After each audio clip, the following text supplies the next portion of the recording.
You may be sitting in a quiet room wondering where everyone went. The phone doesn't ring like it used to. The invitations have slowed to a stop.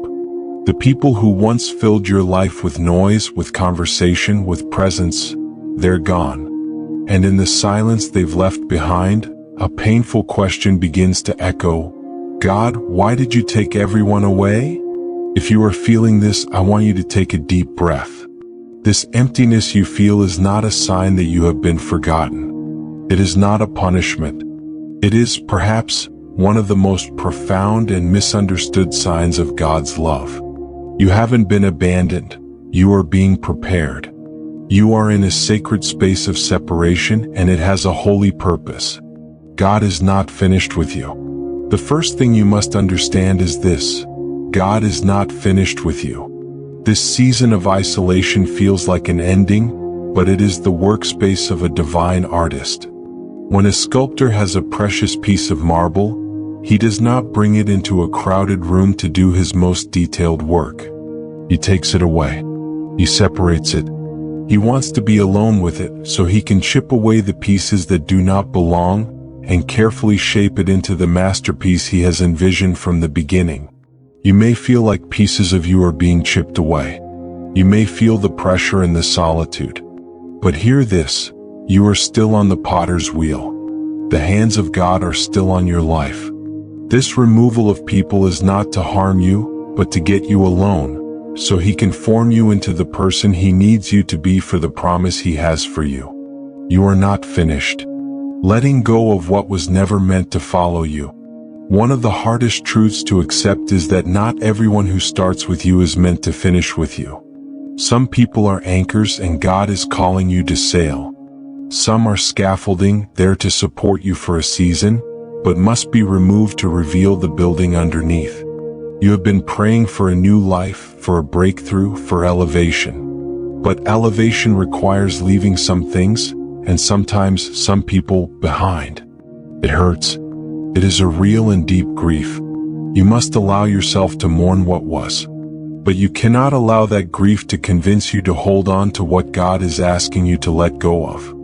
He is lovingly prying your fingers off of a door that is closed, because He cannot lead you to the new door while you are still fighting to keep the old one open. Trust that what is falling away is making space for what is meant to stay. Trust, not control. In the quiet, the desire to control our lives screams the loudest. When we can't see the path forward, we want to grab the map and the flashlight ourselves. But God is asking for your trust, not your control. He is teaching you that your security is not in the people around you, but in His presence within you. This season is a lesson in faith. It is the curriculum of the wilderness. Joseph was separated from his family.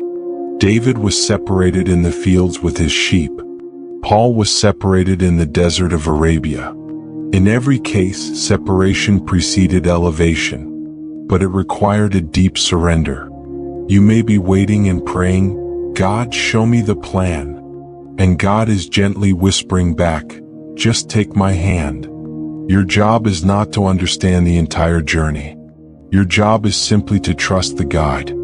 Facing your fear. When people leave, fear arrives.